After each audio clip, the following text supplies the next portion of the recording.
ഒരു വശത്തുകൂടി ഏറ്റവും ക്രൂരമായ ഭാവത്തിൽ ഗസയിലെ സാധാരണക്കാരായ പാവപ്പെട്ട ഫലസ്തീനികളെ കൊന്നു തള്ളിക്കൊണ്ടിരിക്കുമ്പോഴും അവരുടെ വംശവെറി വിജയിക്കുന്നു എന്ന് കരുതരുത്. അവർ യഥാർത്ഥത്തിൽ ലോകത്തിന് മുന്നിൽ പരാജയപ്പെടുകയാണ് ചെയ്യുന്നത്. അത്തരത്തിൽ വംശഹത്യ നടത്തിയിട്ടുള്ളവനെല്ലാം പരാജയപ്പെട്ട ചരിത്രമേ ഉള്ളൂ. അങ്ങനെയുള്ളവൻ ആരാണ് നേടിയിട്ടുള്ളത്? ചരിത്രത്തിൻ്റെ ചവറ്റുകൊട്ടയിലേക്ക് വലിച്ചെറിയപ്പെടുക തന്നെ ചെയ്യും. അത്തരത്തിൽ കൊന്നു തള്ളുന്നതുകൊണ്ട് ഏതെങ്കിലും വിശ്വാസമോ വംശമോ ഇല്ലാതാക്കാമെന്നാണ് നെതന്യാഹു എന്ന വാർ ക്രിമിനൽ പ്രതീക്ഷിക്കുന്നതെങ്കിൽ അതിൻ്റെ ഫലം അങ്ങനെ ആയിരിക്കില്ല സംഭവിക്കുക. ഒരുപാട് നല്ല മനുഷ്യർ വ്യത്യസ്തമായ രീതിയിൽ ഇതിനോട് പ്രതികരിക്കുന്നവരുണ്ട്. കൊളംബിയ യൂണിവേഴ്സിറ്റിയിൽ നിന്ന് തുടങ്ങിയ യൂറോപ്പിലെ വിദ്യാർത്ഥികളുടെ പ്രക്ഷോഭത്തിൽ 12,000-ഓളം പേരെ അറസ്റ്റ് ചെയ്യേണ്ടി വന്നു സർക്കാരുകൾക്ക്. അവരുടെ ഇടയിൽ ഹൃദയത്തിൽ ഫലസ്തീൻ ഒരു വികാരമായി മാറുകയും ചെയ്തു. ഏറ്റവും ഒടുവിൽ അമേരിക്കയിലെ ഒരു ഉന്നത സൈനിക ഉദ്യോഗസ്ഥൻ കഴിഞ്ഞ ദിവസം സൈന്യത്തിൽ നിന്ന് രാജിവെച്ചു. സൈനിക മേജറായ ഹാരിസൺ മാനാണ് തിങ്കളാഴ്ച രാജിവെച്ചത്.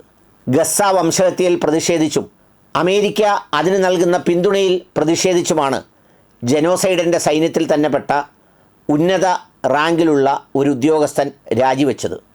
നിരവധി സൈനിക ഉദ്യോഗസ്ഥരും രാജിവെച്ചതായി റിപ്പോർട്ടുണ്ട്.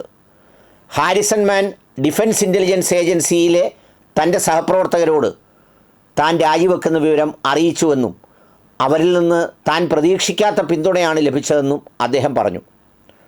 എന്നിട്ട് അദ്ദേഹം ആ കത്ത് പരസ്യപ്പെടുത്തി. അവിടുന്ന് വരുന്ന ചിത്രങ്ങളും ഇവിടെയുള്ള എൻ്റെ കടമകളും തമ്മിലുള്ള ബന്ധം അവഗണിക്കാൻ എനിക്ക് കഴിഞ്ഞില്ല. ഇത് എന്നിൽ നിന്ദ്യയും കുറ്റബോധവും ഉണ്ടാക്കി. ചില ഘട്ടത്തിൽ എന്തു തന്നെ ന്യായീകരിച്ചാലും നിങ്ങൾ കുട്ടികളെ കൂട്ടപ്പട്ടിണിയിലേക്ക് തള്ളിവിടുന്ന ഒരു നയവുമായി മുന്നോട്ട് പോവുകയാണ്.